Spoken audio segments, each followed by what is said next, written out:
านเวียงสมัยสิริพรพันธ์จากอดีตผู้นำสู่เจ้าของสวนทุเรียนต้นแบบการเกษตรกรรมมูลค่าสูงของเมืองปทุมพรในวันที่15กรกฎาคมปี2026ที่ผ่านมานี้ภายหลังสำเร็จพิธีปล่อยปลาขึ้นสู่ธรรมชาติลงสู่สายน้ำห้วยตมโม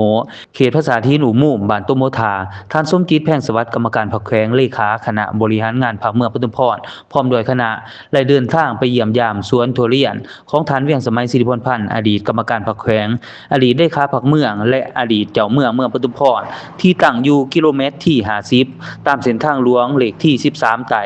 ในโอกาสการเยี่ยมยามในครั้งนี้ท่านเวียงสมัยสิริพรพันธ์ได้ให้ความรู้เกี่ยวกับการปลูกการดูแลบำรุงและการพัฒนาสวนทุเรียนซึ่งได้นำใช้เทคนิคการเกษตรกรรมที่ทันสมัยและสามารถสร้างผลผลิตที่ดีกลายเป็นอีกหนึ่งตัวอย่างของการปลูกพืชเศรษฐกิจที่มีท่าแห่งของเมืองปทุมพรพร้อมกันนี้ท่านสมจิตแพงสวัสดิ์ได้แสดงความชมเชยต่ออดีตการนำของเมืองปทุมพรที่ได้พยายามและความตั้งใจ